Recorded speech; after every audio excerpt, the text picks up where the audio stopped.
OK. Aujourd'hui, je présente de l'intelligence artificielle dans votre sac à dos. Je venais présenter à l'ETS, donc je trouvais le jeu de mots intéressant. Ça donne que ce que je vous présente aujourd'hui, c'est entre autres le framework desktop que j'ai ici. Ça fait au-dessus de 6 mois que j'ai commandé ça. J'ai reçu ça vendredi, puis les étoiles étaient alignées. J'ai proposé à Martial, « Hey, ça te tente-tu que je vienne parler d'intelligence artificielle? » Puis il était partant, donc me voilà aujourd'hui. Ça veut dire que j'ai pas eu les 2-3 semaines qui me sont habituellement nécessaires pour préparer une belle présentation étoffée, mais je pense que j'ai quand même du matériel intéressant à vous montrer.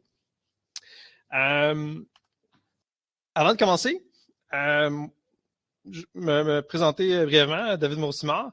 Je suis architecte chez OVH Cloud. Je m'occupe de l'infrastructure de cloud public là-bas, mais je vous présente aujourd'hui en tant que papa fatigué, aucune affiliation avec mon travail. C'est vraiment d'enthousiasme personnel pour partager quelque chose de cool avec vous. J'ai des opinions très nuancées sur l'intelligence artificielle, dans le cynisme et tout ça. Moi, je vois ça comme un outil qui est disponible, qu'on l'aime ou qu'on l'aime pas, c'est là. Donc, moi, ne serait-ce que pour des fins éducatives et professionnelles, ben, je m'éduque moi-même. Puis, je trouve ça cool, ce qui est possible de faire. Mais tu sais, on n'embarquera pas dans tout le politique, les droits d'auteur et tout ça. Moi, ce que je regarde aujourd'hui, c'est ce qui existe sur le marché, puis ce que vous pouvez faire à la maison.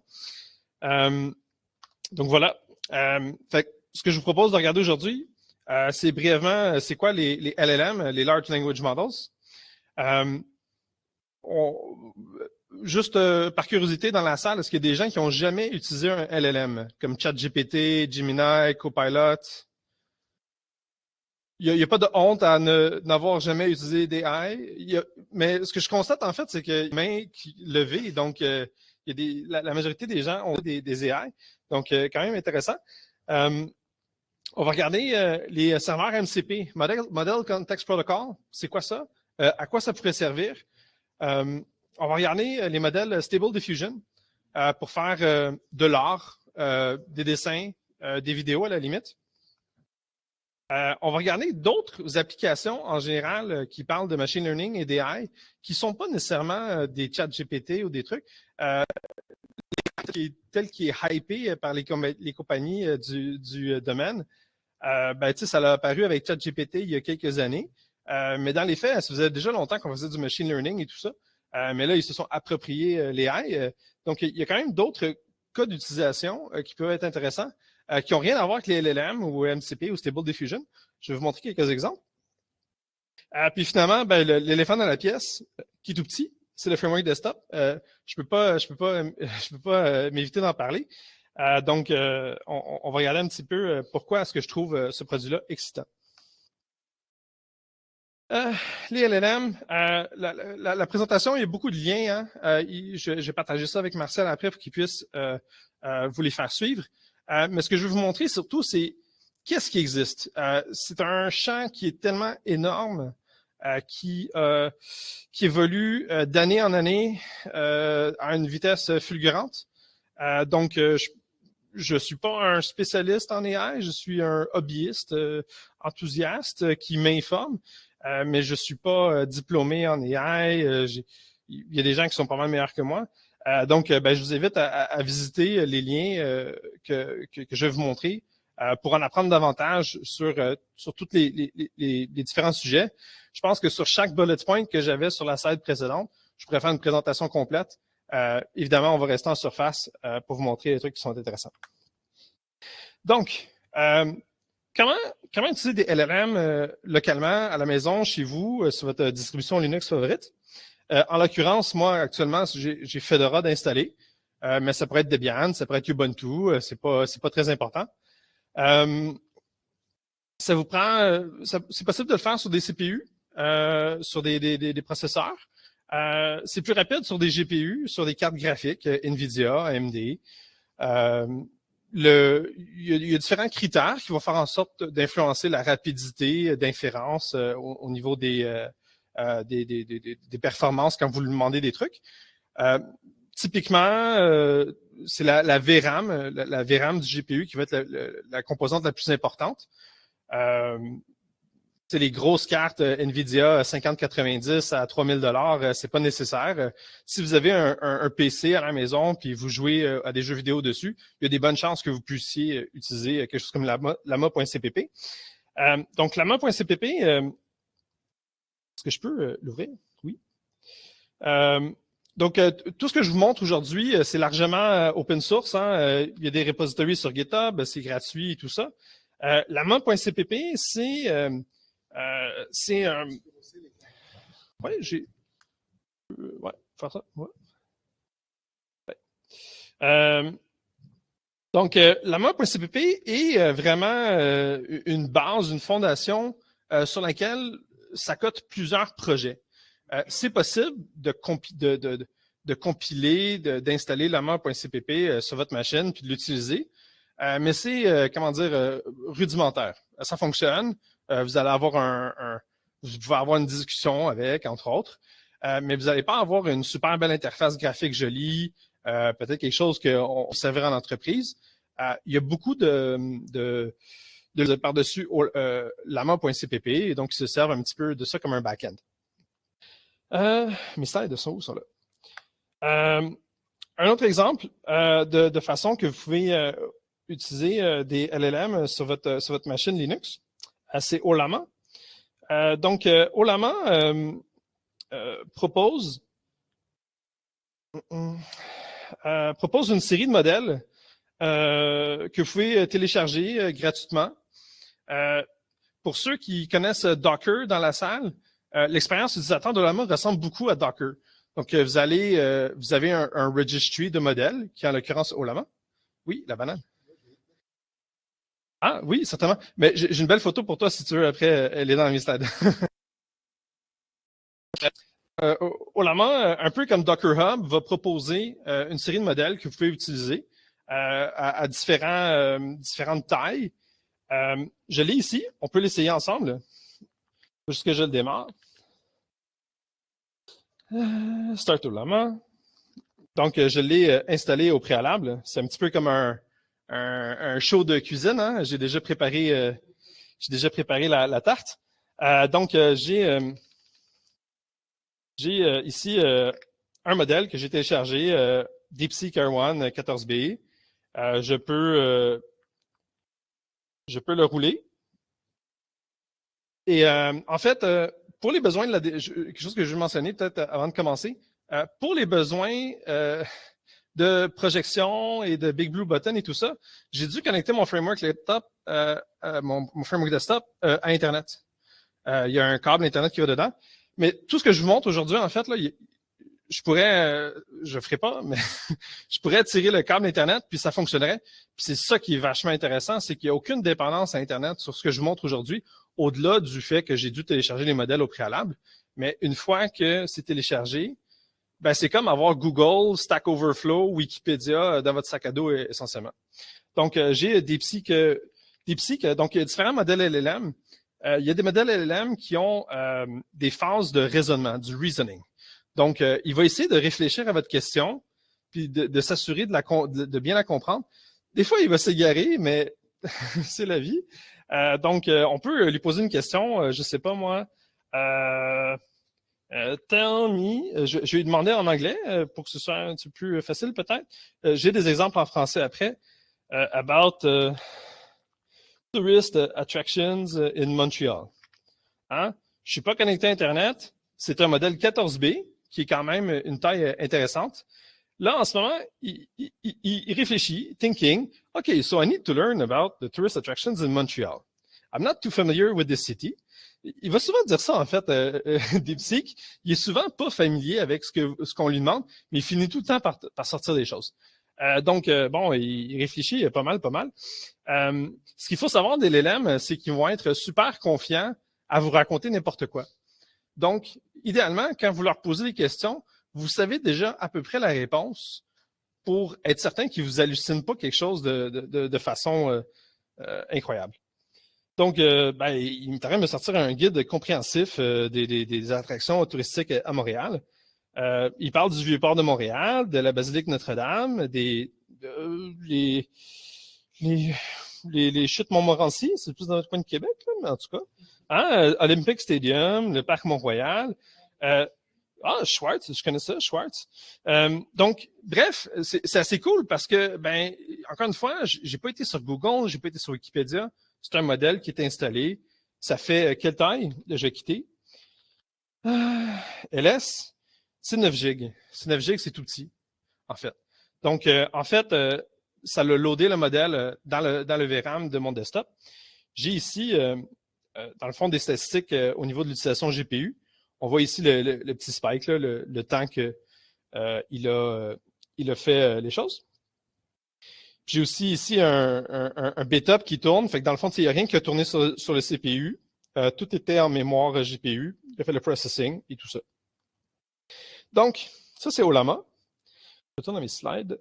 Je vais stopper Ollama juste pour m'assurer qu'il libère la mémoire, que j'aurai besoin pour autre chose. Stop. Ollama. Voilà. OK, on retourne ici.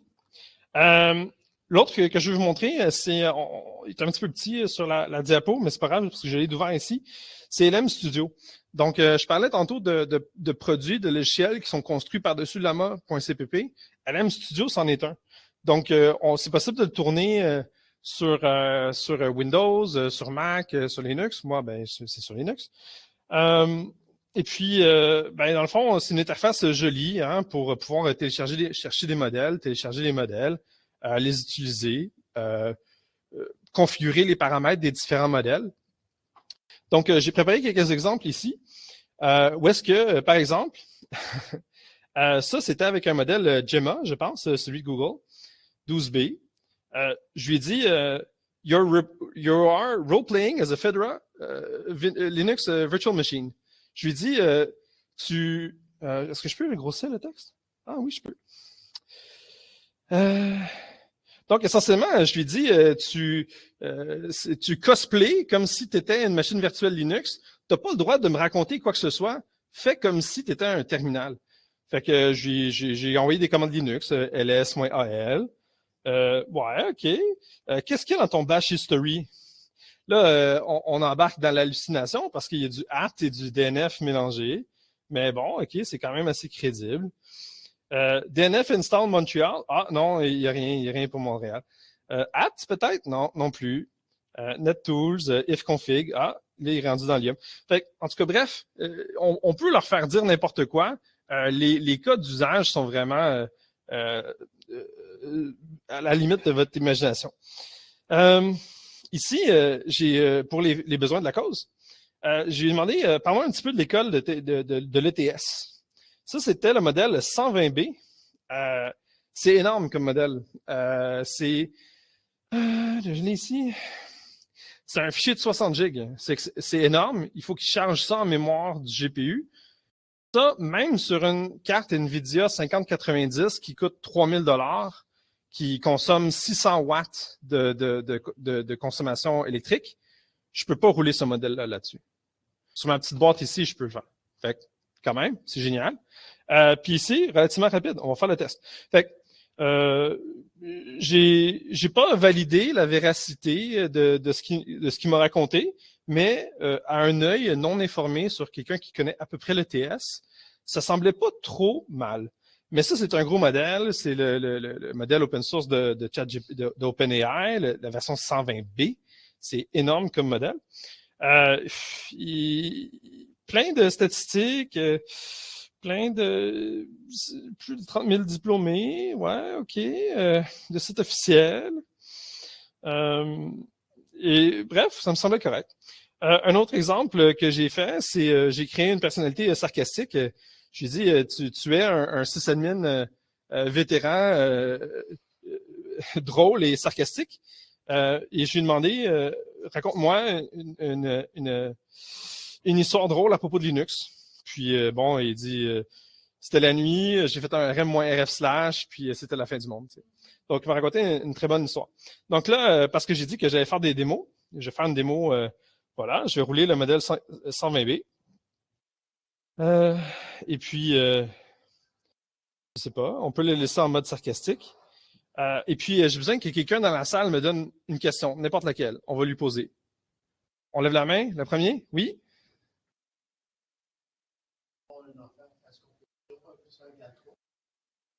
OK, on va essayer d'écrire ça. Si un homme et une femme ont un enfant, c'était quoi après?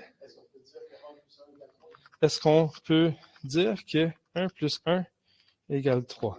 Là, on s'entend, on va lui dire que on lui donne la personnalité d'un sysadmin drôle et sarcastique.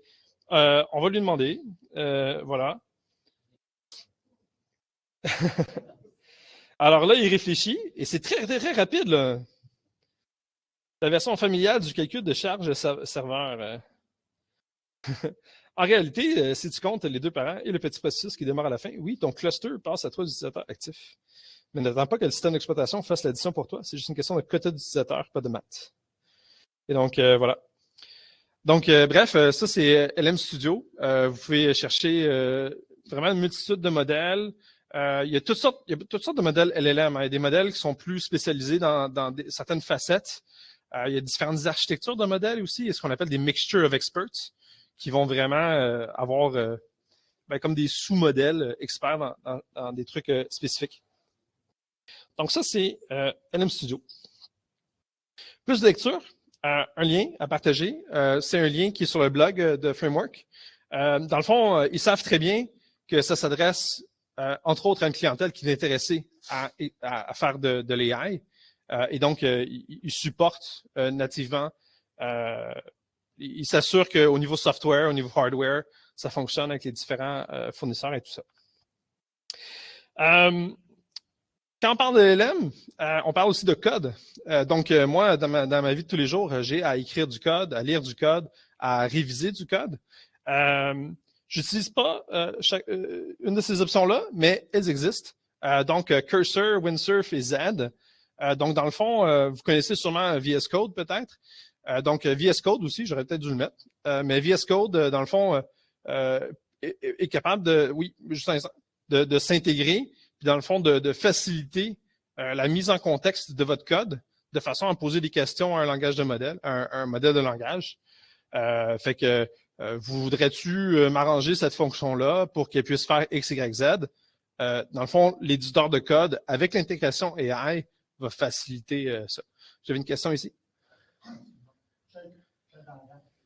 Quel langage? Oui. N'importe quel langage. Moi, personnellement, j'ai eu à faire du Python, du Golang, du Bash, du YAML, puis aussi n'importe quel... j'ai goût de dire n'importe quel langage, mais bon, je sais pas si on lui demande de faire du Fortran ou du COBOL, il va être bon, mais pour être surpris, mais du Java, ça me surprendrait pas. Puis on peut aller plus loin dans des langages spécifiques de domaine comme du Puppet, du Ansible, du Chef, ce genre de choses-là, du Terraform aussi. Donc, les LLM sont capables de faire du code, puis il y a des éditeurs de code pour faciliter le travail. Je veux parler de MCP. C'est quoi ça, MCP? C'est quelque chose qui, quand je dis que l'industrie grandit très, très, très rapidement, MCP, c'est quelque chose qui, à moins que je me trompe, là, un an, ça n'existait pas. Donc, Anthropic, qui est la boîte derrière Claude, ont travaillé sur un standard qui s'appelle MCP.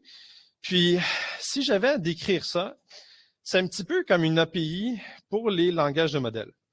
Donc, ça va permettre aux LLM qui ne savent pas, ils connaissent par exemple, je sais pas moi, j'essaie de trouver un bon exemple. Les LLM vont connaître GitHub parce que GitHub, tout le monde connaît ça et donc forcément les LLM connaissent GitHub, mais ils savent pas nécessairement comment interagir avec GitHub. C'est quoi les API, comment écrire un commentaire dans une pull request, ce genre de choses-là. Donc, les serveurs MCP, ça peut servir à expliquer au modèle, voici les outils que tu as disponibles et voici comment les utiliser et à quoi t'attendre en retour. Si je vais l'expliquer un petit peu, c'est comme ça que je le dirais. Par faute de temps, j'ai pas pu préparer une démo pour ça, mais j'ai enregistré une démo. Je vais juste vous montrer vite à quoi ça peut ressembler. Donc, malgré le fait que c'est pas l'objectif de de la présentation d'aujourd'hui. À temps perdu, je travaille sur un projet qui s'appelle ARA. Sans rentrer dans les détails, ARA, ce qu'il fait, c'est qu'il y a un projet qui s'appelle Ansible qui sert à automatiser de l'infrastructure. Donc, plutôt que d'installer un serveur à la main, ben, je peux en installer 200 de manière automatique, par exemple. Hein? Et donc, je roule des playbooks plusieurs centaines de fois par jour et des fois, ça va échouer. Et puis, à défaut d'avoir la console, puis de chercher dans la console qu'est-ce qui s'est produit, j'ai ARA qui va tout enregistrer l'exécution du playbook et qui le rend disponible pour qu'on puisse chercher dedans, voir c'est quoi qu'il y a eu comme problème, etc. Pour des fins d'éducation personnelle, ARA a une API et je me suis dit, qu'est-ce qui se passerait si je donnais accès à ARA à un modèle de langage? Et donc, c'est ça que j'ai fait. Dans le fond, j'espère que ça va bien sortir, ouais. Donc, c'était à travers Ollama que j'avais fait cette démo-là à l'époque, mais c'est possible aussi de connecter des MCP à LM Studio, puis à d'autres outils. C'est quelque chose d'assez standard. Donc, je lui ai dit, tu as accès à des outils qui te permettent d'interroger ARA à propos de playbooks enregistrés. Raconte-moi des informations utiles à propos des 5 derniers playbooks. Et là, où est-ce qu'il y a beaucoup de magie qui se passe? C'est que les LLM, ils connaissent déjà Ansible, ils connaissent déjà ARA, et donc il faut juste lui donner un petit bout de chemin, une API, lui dire comment se servir de ça. Et donc, je lui ai donné des outils, je lui ai donné des fonctions qui permettent d'aller récupérer l'état des playbooks, l'état des tâches. Et puis là, il est parti, il réfléchit, thinking, OK, je vais aller chercher de l'information pour des playbooks. Il y a de l'information à propos des playbooks. Et puis après ça, il dit, tu sais, il y a un playbook qui a échoué, je vais essayer de déterminer pourquoi. Il cherche, il finit par trouver. Il réussit même à trouver des conclusions. Puis il serait prêt à me donner une patch pour corriger le problème ou dire, il y a telle version d'Ansible qui a l'air d'être plus rapide, mais c'est une version pré-release, donc il y a peut-être quelque chose avec ça. Fait que tout ça pour dire que ARA, c'est quelque chose qui n'est pas AI ou quoi que ce soit, mais à travers une interface MCP, j'ai pu donner accès à un modèle de langage. Puis là, ça pourrait être DeepSeek, ça pourrait être GPT-OSS, c'est pas important. Je lui donne accès à mes résultats de playbook. Puis là, ça, dans mon cadre professionnel, je serais capable d'automatiser la résolution de problèmes ou de l'analyse de problèmes de playbook. Puis bref, je trouve ça pas mal intéressant. Donc ça, c'est pour les MCP, mais c'est utilisé pour n'importe quoi. Ça peut être, c'est vraiment une façon assez générique de permettre au LLM d'accéder à des données. Ici, c'est en lecture seule seulement. Moi, je suis encore frisqué. Ouais.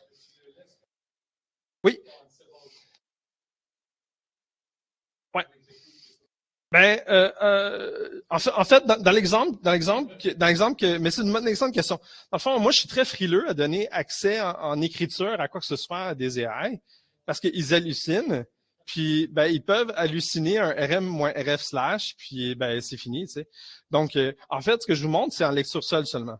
Donc, il n'y a pas accès à aller exécuter des playbooks, il n'y a pas accès à aller modifier des playbooks, il y a seulement accès à aller consulter de la donnée en read-only, en lecture seule.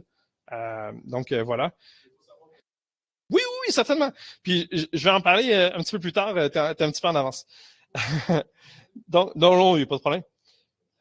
Donc, le prochain projet, comment est-ce qu'on se débrouille en temps? On est-tu correct? Donc, je vais parler assez brièvement de Stable Diffusion, que malheureusement, je n'ai pas réussi à faire fonctionner, mais que je suis capable d'utiliser à la maison sur mon autre PC.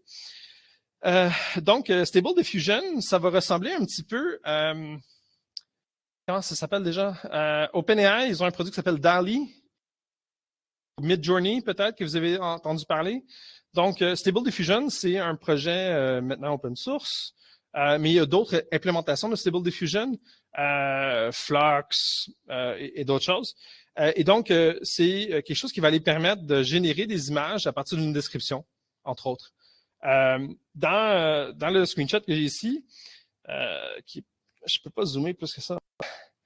Donc, c'est possible de générer une image à partir d'une description, mais c'est aussi possible de faire tellement beaucoup plus. C'est possible de faire des vidéos, hein, frame par frame. Comment on dit ça en français, les frames? Image par image, voilà, ouais. C'est possible de... ce que j'aurais aimé faire, en fait, aujourd'hui, c'est d'arriver ici, prendre une photo de la salle, puis vous remplacer par des personnages de Pokémon ou des trucs comme ça.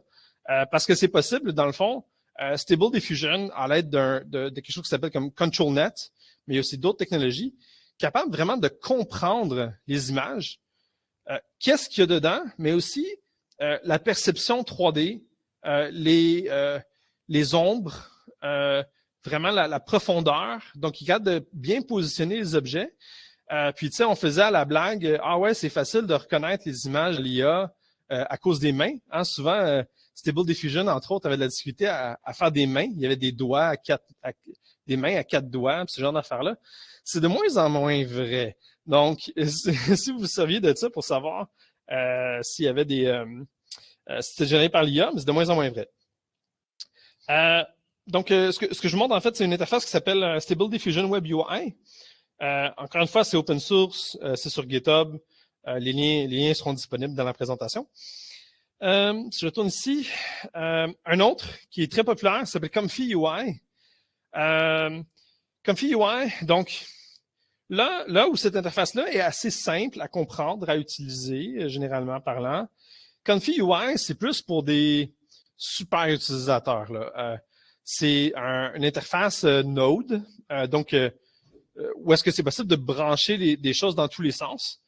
C'est très puissant, en fait. Donc, il va y avoir la notion de workflow standardisé, où est-ce que vous pouvez répéter tout le temps les mêmes trucs, les sauvegarder, générer des images. Encore une fois, j'ai pas réussi à le faire fonctionner. Puis c'est pas qu'ils seraient pas capables, c'est juste au niveau software, c'est un petit peu bleeding edge l'APU qui est dedans. Puis même pour faire fonctionner LM Studio, il a fallu que je fasse des petites entourloupettes. Bref, c'est quelque chose que à la maison, j'ai pu me servir sur un GPU AMD en l'occurrence. Oui, excuse-moi. Oui, ici. Ben, pas aujourd'hui, parce qu'il y a des problèmes logiciels. Mais ce que j'ai montré tantôt pour les LLM, par exemple, ça roulait sur cette machine-là. Non, pas d'image aujourd'hui, désolé. J'aurais pu amener des images faites que j'ai fait à la maison, mais tu sais, ça n'aurait pas été très utile. Mais bon, peut-être une autre fois. Un autre exemple. Donc, il y a un logiciel de dessin. Je ne sais pas si ça s'apparenterait à Photoshop. C'est pas vraiment dans les mêmes eaux que Photoshop. Mais c'est vraiment une application de dessin qui s'appelle Krita. C'est du logiciel libre, open source. Donc, moi, chez moi à la maison, j'ai une tablette Wacom avec un crayon et puis je peux dessiner avec cette application-là. Ça fonctionne très bien. Il y a un truc qui s'appelle Krita AI Diffusion. Donc, c'est une intégration de Stable Diffusion à l'intérieur de Krita. Donc, à l'aide de Krita, vous pouvez dessiner, écrire ce que vous êtes en train de dessiner, et puis, à l'aide de différents paramètres, il va générer une image selon ce que vous faites. Donc, ici, je sais pas, un monkey sitting on a girl's shoulder. On voit ici que il y avait probablement une photo d'une fille, et puis il y a quelqu'un qui a dessiné un brouillon d'un singe. Eh bien, c'est là, et puis il a fait le singe. Donc, pour le dessin, ça peut être assez cool, différents, un petit dessin, un sketch, hein? Et puis, il peut aller le remplir pour vous. Donc, voilà pour Krita et AI Diffusion. Maintenant, on embarque dans les cas d'utilisation qui sont pas de Stable Diffusion ou de l'LM, mais qui font quand même de l'AI ou du machine learning. Un exemple que j'ai pour vous, c'est Frigate, Frigate, je sais pas comment le prononcer. Donc, moi, chez nous, j'ai des caméras de sécurité pour la sécurité, pas pour espionner, mais tu sais, pour à l'extérieur, question de sécurité. Et puis, ben, je voulais rien savoir. En fait, il y a plusieurs années, j'avais des caméras de Nest. Nest a été acheté par Google. Et puis, ben, je n'étais pas intéressé à envoyer mes feeds de caméras à Google. Donc, je me suis débarrassé de mes caméras. J'ai installé des caméras très, très standards, off the shelf. C'est des caméras qui ne sont pas branchées dans le cloud, ils ne sont pas branchés à Internet. Mais ils exposent un flux, un stream, RSTP, RTSP. Et puis, dans le fond, Frigate, il se connecte à cette caméra-là et il enregistre la caméra et on peut le configurer pour détecter les mouvements et tout ça.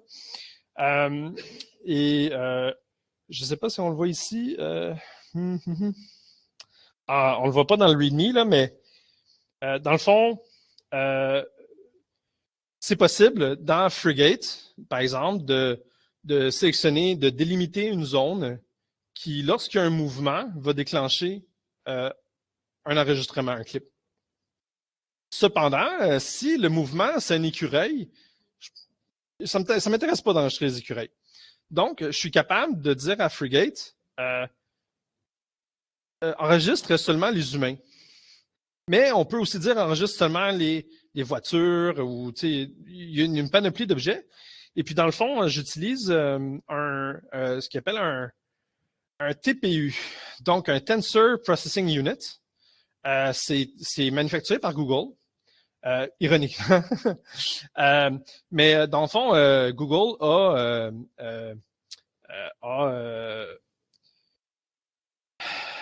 inventé le TPU, je pense. C'est un processeur très spécialisé pour faire de l'inférence, de la reconnaissance. C'est pas connecté à Internet, c'est pas plus gros qu'une clé USB. Et puis dans le fond, mais parce que de faire de l'inférence sur le CPU, ça peut être très dispendieux, très lourd. Tandis qu'avoir un petit processeur spécialisé, c'est génial. Donc moi, je me sers de ça pour à la maison avec Frigate. Un autre exemple que je vais vous montrer, c'est Image.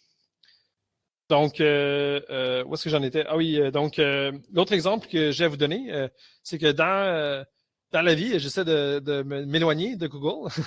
Et puis, malgré ça, ils ont un produit qui s'appelle Google Photos, qui est quand même assez intéressant. Ça permet de backuper ses photos, de faire des albums, de partager les photos aussi. Puis, il fait de la reconnaissance faciale. Hein? Tantôt, on parlait de reconnaissance d'objets, des animaux, des humains, tout ça. Google Photos permet vraiment la reconnaissance faciale.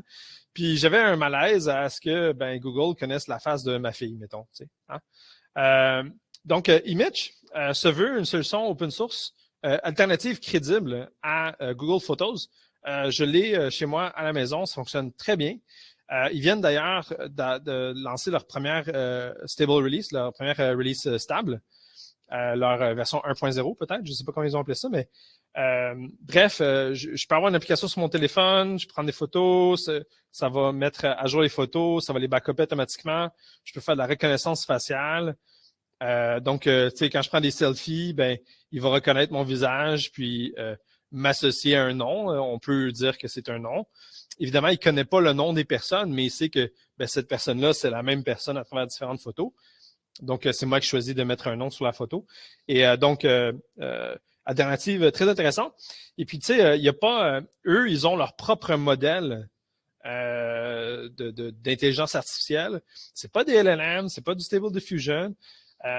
C'est gratuit, c'est open source. Je vous invite à le regarder, à t'intéresser. Je vois que le temps file, je vais essayer de me dépêcher. Le dernier exemple que je vais vous montrer, c'est Home Assistant. Donc, j'ai différents gadgets chez moi à la maison intelligents qui sont connectés à Home Assistant. Donc, ça peut être l'équivalent de Google Home ou Siri ou je sais pas, là, les différents trucs. Je pense que Ikea aussi ont leur gamme de trucs intelligents, des lumières intelligentes et tout ça. Home Assistant, ils ont sorti récemment un Home Assistant Voice. Donc, c'est un micro que vous pouvez placer où vous voulez dans la maison. Et puis, dans le fond, ce micro-là, vous pouvez le brancher à un LLM. Donc, vous roulez un serveur qui héberge des LLM en quelque part chez vous. Vous pouvez lui poser des questions. Et puis là, tantôt, on parlait de ne pas donner accès en écriture ou, ou à la production au LLM. Ben là, vous pouvez donner accès à l'AI à contrôler votre maison parce que, ben, pourquoi pas. Hein, tant qu'il ne monte pas le chauffage trop haut. Mais l'idée, c'est que vous pouvez poser des questions, éteindre la lumière et tout ça, sans être dans l'écosystème de Apple ou de Google. Donc, très intéressant. Donc, tantôt, on parlait de MCP, on parlait de donner accès en production à des modèles de langage. Il y a un projet, je pense que ça fait longtemps que ça existe, mais c'est vraiment, ça a connu une renaissance vraiment avec les AI, qui s'appelle N8N. Donc, N8N va vraiment aller bridger, j'utilise beaucoup des termes anglophones, faire le pont entre les API, les MCP, les LLM, il y a des plugins. Donc, c'est possible, dans le fond, d'automatiser vraiment une large gamme de tâches.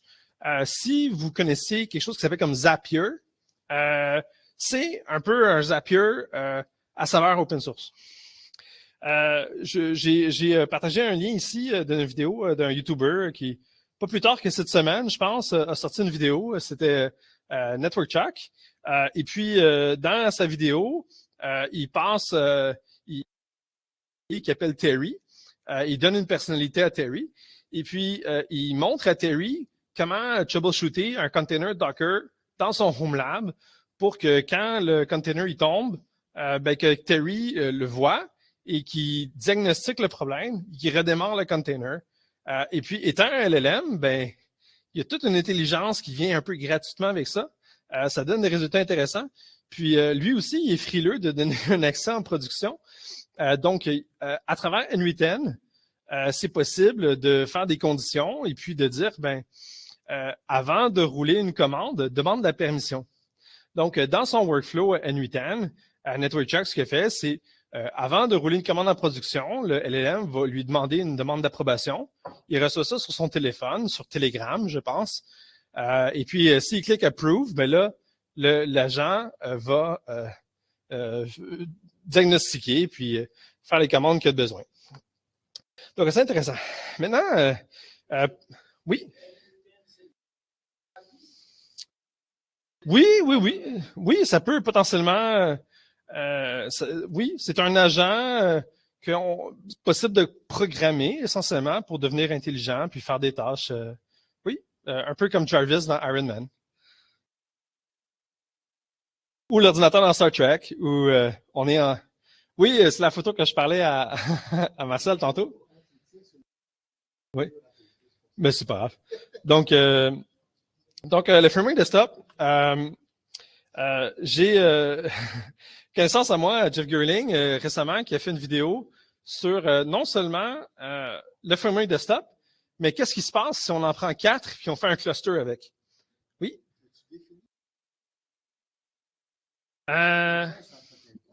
Ouais, OK, bonne question. Donc, on peut peut-être aller sur le site web de Framework. Donc, rapidement, Framework, c'est une compagnie qui se veut, qui veut essayer de manufacturer des laptops réparables. Donc, il peut même arriver chez vous, livré par la poste en pièces détachées, avec un tournevis fourni, puis vous avez les instructions nécessaires pour l'assembler. Puis, si votre laptop, il fait très bien le travail, dans 3 ans, vous pouvez acheter un nouveau board, juste remplacer le board à l'intérieur, remplacer le CPU, remplacer la RAM. C'est fait pour être réparable. Et puis, bon, ben, c'est une compagnie que j'aime bien. Je suis pas sponsoré par Framework ou quoi que ce soit, mais je suis très heureux de ce qu'ils font. Et puis, ben, ils ont lancé le Framework Desktop avec la fameuse banane. Et quelque chose qui est intéressant avec les ordinateurs et les laptops Framework, c'est qu'ils ont des petits modules remplaçables. Donc, j'ai ici un module de carte SD. Et dans mon sac à dos, j'ai toutes sortes de modules pour Internet, pour l'audio. J'ai une grosse carte, une grosse clé USB essentiellement. Donc, si vous avez besoin d'un port HDMI de plus ou ce genre de choses-là, c'est possible de le faire avec des petites cartes comme ça. C'est standard. Vous pouvez l'utiliser en travers le desktop ou le framework ou le laptop. Donc, historiquement, ce qui s'est passé, c'est que AMD ont sorti une nouvelle plateforme d'APU. Donc, c'est pas des CPU, c'est pas des GPU, c'est des APU. Une espèce d'intégration entre un CPU puis un GPU intégré. Cette plateforme-là ressemble beaucoup, beaucoup à ce que Apple fait avec leurs processeurs modernes, Apple Silicon. Donc, si je prends par exemple un CPU M4 avec le GPU intégré et la mémoire soudée dans un package, c'est ce qu'on a ici. Évidemment, c'est pas du Silicon Apple, mais c'est un APU qui s'appelle Strix Halo. C'est le nom de code que je préfère à le gros. Il est sûrement écrit quelque part ici, là. Voilà le Ryzen AI Max 395. Voilà. Et puis, donc, le modèle que j'ai ici, c'est le plus gros modèle à 128 GB de RAM. Ouais. C'est le gros modèle à 128 GB de RAM. Et ce qui est intéressant, un peu comme Apple fait avec ce qu'on appelle le Unified Memory, la mémoire unifiée, dans le BIOS de la machine, je peux dire combien de RAM j'alloue à mon GPU.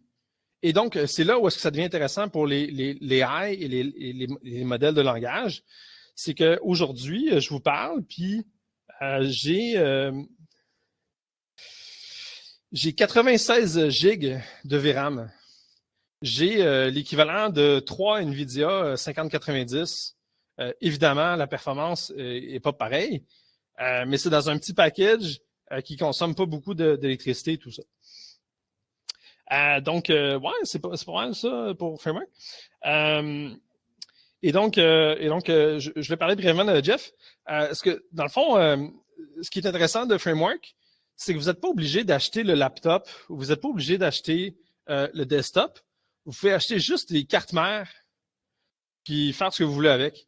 Il y a des gens qui ont acheté des cartes mères de laptop Framework et qui ont fait des petites consoles portables. Ils ont branché un écran dessus. Et donc, c'est la même chose pour le desktop. Donc, lui, il s'est fait essentiellement un rack, comme dans un centre de données, avec 4 frameworks desktop. Et puis, sans voler le punch, dans le fond, ce qu'il a découvert, c'est que de faire un cluster de framework, c'est pas tant un problème de framework, c'est que ça requiert tellement des latences et de la bande passante rapide que même avoir du 10 gig, ou en l'occurrence c'est du 2.5, je pense du 2.5 gigabits, c'est pas suffisant. Il y a, outre les contraintes logicielles, d'être capable de la maturité des logiciels, de pouvoir faire de l'inférence en cluster, il y avait de la difficulté à le faire. Maintenant, je ne sais pas s'il y a quelqu'un qui a déjà entendu parler de la Steam Deck. Je vois des oui dans la salle. Donc, moi, je joue des jeux sur Linux et la Steam Deck, ben, c'est du Linux. Hein, c'est basé sur Arch, à moins que je me trompe. Et donc, ben, ça fonctionne très bien. Hein, je peux jouer à la majorité des jeux que je veux bien. Et dans le fond, ça, ben, c'est comme une grosse Steam Deck. N'importe quel jeu qui est compatible avec la Steam Deck, je peux jouer là-dessus. Puis là, ben, j'étais un peu à court de temps, mais j'avais installé Cyberpunk, puis je l'ai testé, puis j'ai du 90 FPS avec même un peu de ray tracing. Fait que, hein, c'est quand même assez cool.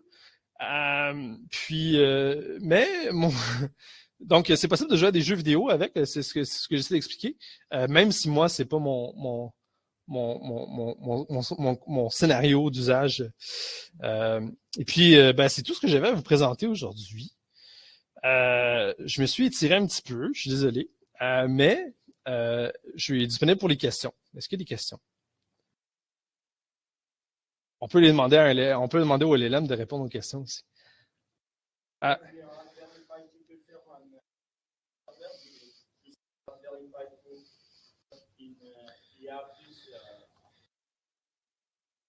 Ben, ce monsieur-là, Girling Guy, Jeff Girling, a, a plusieurs même racks de Raspberry Pi. Non, c'est pas des Raspberry Pi, c'est des machines comme ça dans un rack. Et il y en a 4, un par-dessus l'autre. Mais c'est quelqu'un qui aime beaucoup les Raspberry Pi. Il va brancher des GPU sur des Raspberry Pi pour voir si ça fonctionne. Il va faire des NAS avec. Il va faire. Donc, c'est possible de faire ça, oui, parce que je veux dire, les plus récents Raspberry Pi peuvent avoir jusqu'à 16 GB de RAM, peuvent avoir du NVMe, du SSD.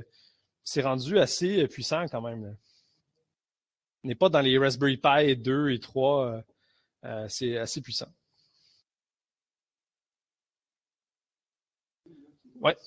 Olama, disait qu'en Windows, il y avait une interface graphique GUI. Est-ce qu'en Linux, Olama a une interface graphique aussi GUI? C'est une bonne question. Non, mais je vais répéter la question. Donc, la question, c'est tantôt, j'ai montré Olama. Je peux peut-être retourner ici. J'avais une démo. Ici, j'avais une démo de Olama dans mon terminal. Apparemment qu'ils ont une version graphique logicielle. Je la connais pas. Donc, je peux. Je sais pas si elle existe sur Linux, peut-être. Dans le fond, ce qu'il faut comprendre de Olama, c'est qu'il est un peu comme Lama CPP, en fait. Olama utilise un peu leur fork de lama.cpp. Et Olama expose un serveur. Et donc, même LM Studio, à la limite, je pense que je pourrais lui dire sers-toi de Olama, en fait. Donc, ça ne m'étonnerait pas que Olama ait une interface graphique qui se branche sur leur serveur Olama et pour faire des choses. Donc, voilà. Oui, question ici.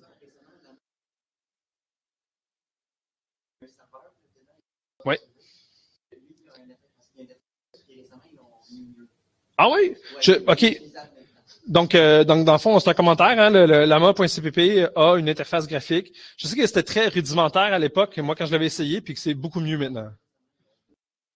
OK. C'est cool, ça. Open source, yeah.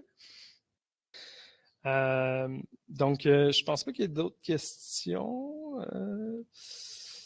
Non, ça semble être correct. OK. Ben, j'ai déjà assez pris de temps. Merci beaucoup de m'avoir accueilli. Puis, je laisse la main à Martial.